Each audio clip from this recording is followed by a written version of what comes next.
반갑습니다. 이번 시간은 헤겔에 대해서 배우는 시간입니다. 헤겔은 진짜 관념론자라는 이름이 정말 잘 어울리는데요. 그 이름은 정말 관념론이 있기 때문이죠.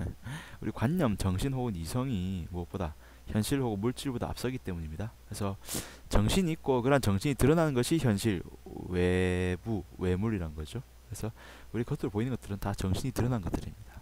이게 관념론인 거죠. 그래서 이성이 곧 현실이며 현실이 곧 이성이다 라는 말을 합니다. 이거 의미 참 큰데, 그래서 보통 해겔은 모든 것들을 합치려고 해요. 그래서 이성과 현실도, 이상과 현실이라는 것도 따로 분리시킨 것이 아니라 결국 하나라는 말을 하고 싶은 겁니다. 해겔은 모든 것을 변정법적으로 합치려고 하거든요. 무조건 다 합치려고 합니다. 무조건 똑같이 동일한 것을 만들어 보려고 하기 때문에 좀 심하게 어거지가 있는데 한번 보도록 하죠. 특히나 우리의 이성 정신은 절대 정신을 향해서 발전한다고 봅니다. 끝없이 우리의 정신은, 나의 정신은 발전한다고 보는 거예요. 그런 내용도 한번 봅시다. 그래서 이러한 발전의 방법이 뭐냐? 그게 변증법이라는 방법을 통해서 우리의 정신 혹은 이성이 발전한다는 겁니다. 정신은 그래서 변증법으로 발전하는데 보통 정반합의 관계를 겪습니다. 정이라는 것은 잠정적 정이라서 일단 정 놓여 있다는 거죠. 그래서 이런 잠정적 정의로서 긍정의 단계고, 일단은 먼저 이게 아마 답이겠지라고 내놓는다는 겁니다. 하지만 곧 있어 그것이 모순이 발견되고 그 모순에 의해서 반대로 치우치게 되고 그걸 반이라 합니다. 부정의 단계죠. 하지만 부정도 이것도 다 답은 아닌 거예요. 결국 그래서 아까 세웠던 정과 이번 반을 합치면 뭐가 됩니까? 합으로 나아간다는 거죠. 그래서 보통 정이라는 기초가 있으면 그 기초에 대해서 모순이 발견되고 그 모순 때문에 반대로 갑니다. 하지만 반대에도 결국 그렇게 좋지 않다는 것을 알게 되고 그러한 정과 반을 합친 합으로 나아간다는 거죠. 하지만 이러한 정반합의 변증법은 한 번만 일어나는 것이 아니라 수차례 반복됩니다. 그래서 정반합 됐을 때 합이 다시 뭐가 됩니까? 다시 정이 되고 그 정을 다시 또 반이 만나서 합, 합이 또 정이 되고 반, 합, 다시 또 정이 되고 이렇게 반복된다는 거죠. 계속 꾸준히. 그것이 변증법적 발전입니다. 그러니까 우리의 정신, 이런 변증법을 통해서 발전한다는 것이 이 헤벨의 생각이고, 따라서 우리의 정신은 발전하다 보면 결국은 최종 단계에 이르겠죠. 아마 그 최종 단계가 아마 정신 발전의 목표가 되겠죠. 정신은 변증법적으로 발달하고 그 변증법의 끝에는 그러한 정신의 목표, 발전의 목표가 있다는 겁니다. 그것이 헤겔 변증법의 내용이죠. 정신의 발전 단계 봅시다. 그럼 실제 어떻게 되는지. 정신은 크게 세 가지 단계를 거치게 됩니다. 절대 주관 정신, 객관 정신, 절대 정신입니다. 주관 정신, 주관적인 겁니다. 정신이. 그래서 나라는 주관적 정신입니다. 그럼 반면 객관 정신으로 나가게 된다는 거죠. 그럼 객관 정신은 무엇이냐? 객관 정신은 사회적 영역을 통해 일어난 외부적인 객관적인 정신입니다. 즉 나의 외부입니다. 나의 외부이면서 드러난 것이죠. 현실로 드러난 것들.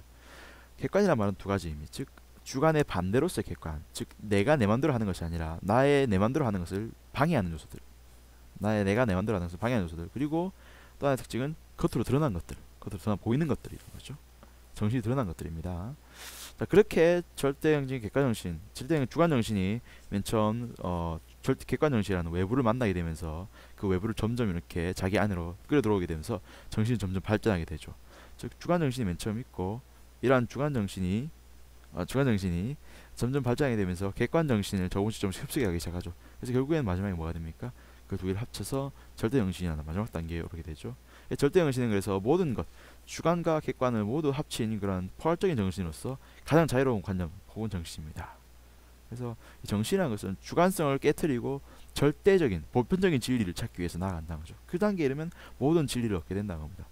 그래서 주관이라는 것은 진리를 모르는 상태고, 절대라는 것은 모든 진리, 객관적인 진리를 안 상태죠. 그래서 절대 정신이 되는 겁니다. 따라서 우리가 정신을 조금씩 깨우쳐 하다 보면, 변증하다 보면 언젠가는 최종의 단계에 오르게 되고, 그 절대 정신에 이르게 되면 우리는 모든 사물의 진실을 알게 되고, 따라서 가장 자유롭게 된다는 겁니다. 그것이 해결의 생각이죠.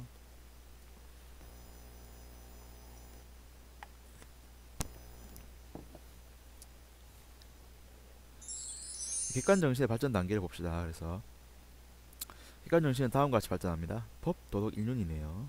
법은 무엇이냐? 이 맨 처음 객관 정신은 법이라는 것을 나타나게 되는데,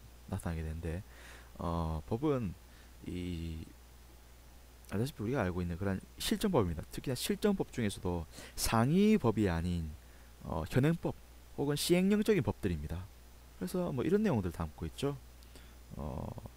길을 지나가다가 길거리에 침을 뱉으면 벌금이 3만원, 주차해야 될 곳에 주차하지 않으면 주차의료 위반으로 벌금 5만 원. 또 이런 것들. 타인을 때리면 법정에 가야 된 징역이 몇 년, 뭐 강도를 하면 몇 년 이렇게 정해져 있다. 하지만 실제 이런 실정법들의 한계점은 뭐냐면 굉장히 제한적이라는 겁니다. 그래서 그런 법들 정해져 있지 않으면 건드릴 수 없다는 거죠. 그래서 이러한 제한성을 극복하기 위해서는 뭐가 필요하냐? 보다 포괄적이고 원리적인 측면의 규범이 필요합니다. 규범이란 것이.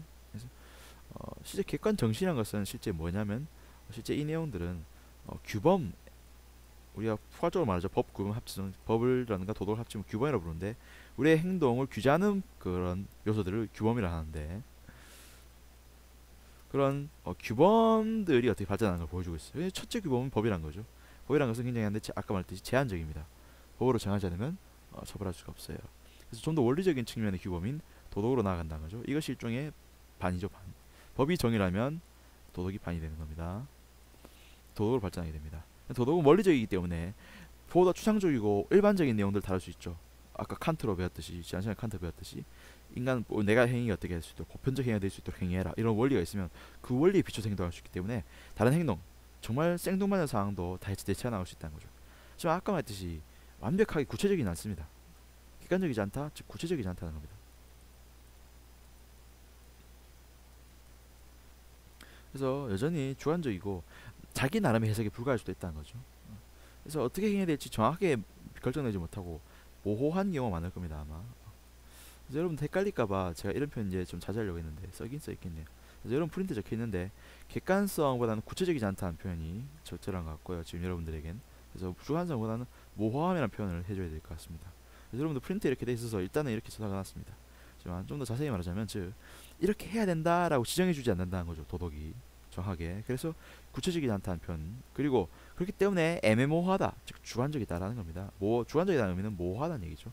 그래서 이렇게 도덕이라는 것은 법에 비해서 보다 일반적인 원리를 담고 있지만 그런 만큼 오히려 구체적이지 않고 애매모호하다는 겁니다. 애매할 수밖에 없다는 거죠. 그럼 이런 것을 어떻게 해결할 수 있겠습니까? 그렇죠. 도덕의 내용을 직접적으로 제시해 줄 수 있는 도덕 공동체, 즉 인륜이라는 것이 있게 되면 되겠죠. 인륜이라는 것은 도덕 공동체를 말합니다. 윤리적 공동체로서 실제 도덕의 내용들을 가르쳐주고 제시해준다는 거죠. 따라서 구체적이지 않은 도덕을 구체화시켜줍니다. 좀 더 객관적인 거죠. 객관 정신이 발달하는 것은 갈수록 좀 더 객관적이 된다는 거니까 당연히 인륜에 이르게 된다면 오히려 보다 구체적이면서도 또한 보편성과 구체성을 동시에 지닌 그런 존재가 된다는 거죠. 보편성과 구체성을 동시에 지닌 것이 바로 뭐다? 인륜이라는 객관 정신입니다. 그래서 여러분들께서 보통 여러분들이 도덕을 배울 때는 어떻게 배우냐? 실제 보시면 알겠지만 실제 도덕은 여러분들이 스스로 깨닫는 부분보다는 도덕 공동체가 제시하는 것들을 익히고 배우는 것들이라는 걸 대부분한 거죠. 그것이 그래서 인륜의 특징입니다. 교실 혼자 있으니까 뭔가 불안하네요. 뭐 쳐들어올 것 같아요. 좀 이따 종이 치면 식사를 하기 위해서 학생들이 좀비처럼 달려들겠죠? 무섭습니다. 자, 그런데 이러한 인륜이 다시 또 발전하게 됩니다. 알겠습니까? 인륜이 발전해야 되는데 인륜은 어떻게 발전하냐? 가족, 시민사회, 국가 순서로 발전하는 겁니다. 교무실도 굉장히 건조하네요. 그래서 가족이라는 것은 우리 알고 있는 가장 기본적인 도덕 공동체입니다. 이런 도덕 공동체 중에 가장 기본적인 도덕 공동체로서 사랑이 지배하고 있죠. 지속적이고 자연적인 인류인데 한데 우리가 언제까지 지혜만 매여 살 수는 없지 않습니까? 돈을 벌러 나가야겠죠. 돈 벌러 나간 것을 우리가 뭐라냐? 그럼 돈을 버는 나가서 지낸 장소를 사회, 즉 시민사회랍니다. 시민사회는 사회적 이익을 추구하는 상호 협력적인 인륜이죠. 지금 알다시피 상호 협력적인 인륜 시민사회에 단점이 있습니다. 가족은 끈끈한 사랑이 지배했지만은 시민사회는 그러한 끈끈한 사랑이 없기 때문에 좀 이해타산적이 좋죠. 그래서 결속력이 부족하죠. 가족은 결속력이 좋지만은 공공적인 부분이 부족하고 반면에 시민사회는 공공성은 뛰어나지만 결속력이 부족한 겁니다. 다시 한번 설명하자면 가족은 사랑이기 때문에 결속력은 좋아요. 하지만 공공적이지가 않죠. 공적인 부분에서 약합니다. 반면 사회는 이해타산이다시피 알다시피 어떤 이익을 위해서 모였기 때문에 굉장히 공적인 어떤 체제인데 안타깝게도 결속력은 없습니다. 그렇다면 이러한 결속력과 이해타산적 공적인 부분을 동시에 포괄할 수 있는 그런 보다 포괄적인 정신으로 나아가야겠죠. 그것이 무엇이냐? 바로 국가라는 겁니다. 국가는 그래서 개인과 사회, 가족, 시민 사회를 모두 포괄하는 그런 포괄적인 인륜으로서 가장 자유로운 완벽한 인륜이라는 겁니다. 하지만 보통 사람들은 알다시피 이런 국가가 굉장히 억압적이라고 생각하죠. 하지만 해겔은 다릅니다. 해겔은 국가라는 것이 완전 이 시민사회 나라는 주관부터 시작해서 쭉 넘어와서 법, 도덕 이렇게 버텨왔기 때문에 나, 법, 도덕, 가족, 시민사회를 다 합치고 있는 그 안에 모든 것들을 담고 있는 그런 완전한 전체입니다. 다시 한번 보자면 우리 맨 처음 주관정신 출발하죠. 나라는 주관정신 출발하는데 나라는 주관정신이 객관적인 정신들을 만나게 됩니다. 그래서 맨 처음 우리가 시민사회 나라는 정신이 밖에 나가게 되면 누굴 만납니까? 남을 만나게 되죠. 남을. 나라는 정신이 밖에 나가서 남을 만나게 되죠. 그럼 남을 만나게 되면 당연히 트러블이 생깁니다. 트러블을 제어하기 위해서 난 맨 처음 등장한 것이 그래서 최초의 객관정신인 법이죠. 이러한 법을 한데 뭡니까? 구체적이긴 하지만 원리적이지 않죠. 그럼 원리적인 내용을 담은 게 뭡니까? 도덕이죠.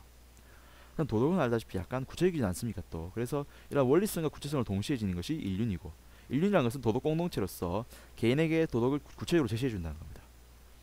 그러니 인륜은 다시 또 세 단계로 나뉜다는 거죠. 그래서 가족이란 가장 기본적인 인륜이 있고 그런 가족의 장점은 뭡니까? 자연적이지만 그래서 아주 결속력이 좋지만 공적이지 않죠. 그래서 사람은 어쩔 수 없이 가족을 벗어나서 돈을 벌기 위해서 사회로 나가야 될 것이고 그래서 우리가 만난 게 공적 사회 최초의 공적 사회는 시민 사회입니다. 하지만 시민 사회는 이익을 위해서 모였기 때문에 결속력이 부족하죠. 그래서 결속력과 공적인 영역을 동시에 지니고 있는 존재 국가가 나타나게 됩니다. 국가에 이르게 되면 개인은 완전한 자유를 신하게 되는데 따라서 나라는 주관 정신과 국가라는 객관 정신이 종합됐을 때 하나로 합쳐졌을 때 뭐가 된다는 겁니까? 절대 정신으로 나아간다는 거죠. 자, 표를 다시 한번 그려볼게요. 뭐 알겠지만 짠, 짠.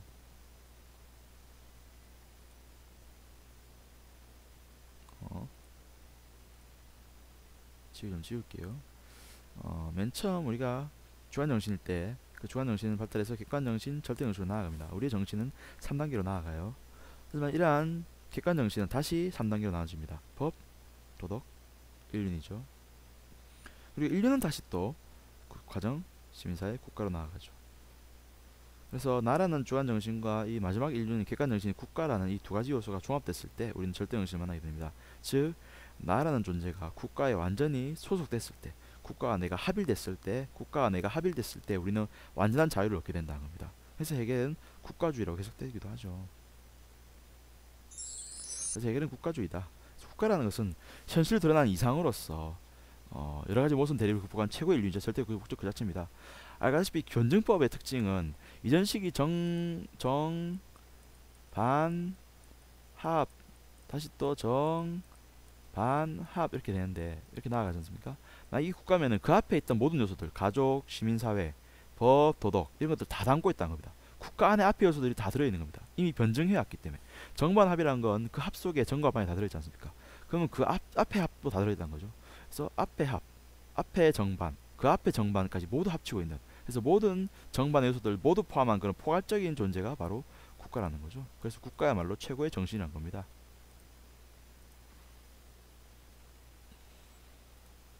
그래서 개인은 그래서 국가의 일원으로서만 참된 존재를 지니며 행복한 삶을 살 수 있다는 거죠. 그래서 개인과 국가의 완전한 통합이야말로 절대 정신의 실현이라는 것이 해겔의 생각입니다. 알겠죠?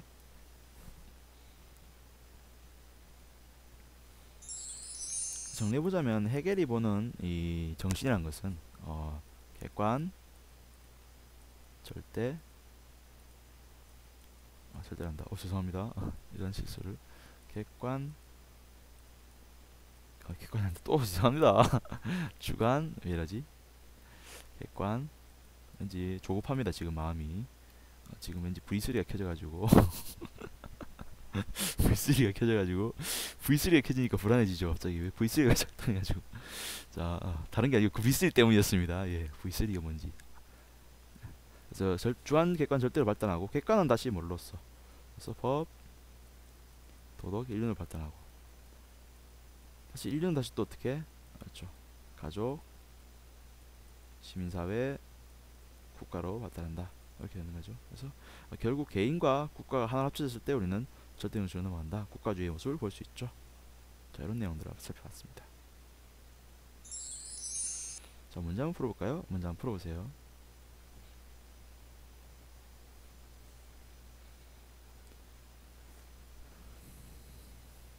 자, 보시면 알겠지만 보면 알겠죠? 정반합 나오고 일륜 나오고 가족시민 사이 나오니까 아마도 해결이겠네요. 이 문제 해결되는데 해결 문제겠죠.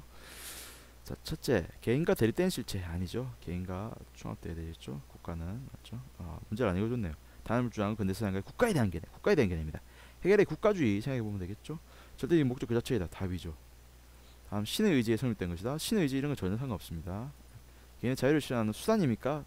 여기까지 괜찮죠. 하지만 수단이 아니라 절대적 목적이라고 되어 있습니다. 알겠죠?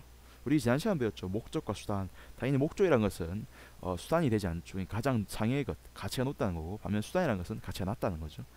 국가는 절대적인 것입니다. 맞죠? 목적 그 자체겠죠. 당연히. 다음, 사람들이 필요해 생긴 것이 아니라 원래 필요해 생긴 것이 아닙니다. 그렇죠? 우리 정신의 발전에 의해서 성립되는 것이죠. 우리의 정신이 외화된 것입니다. 우리의 정신의 외화.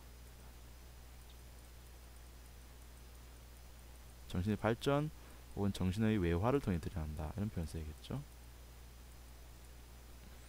그래서 답은 아까 말했듯이 2번입니다. 자, 오늘도 우리 해결 배운다고 수고 많으셨습니다. 해결 내용 그렇게 많이 어렵지 않습니다. 문제 이번 시간 배워봤고 다음 시간에 또 만나도록 해요. 여러분들 모두 수고하셨습니다.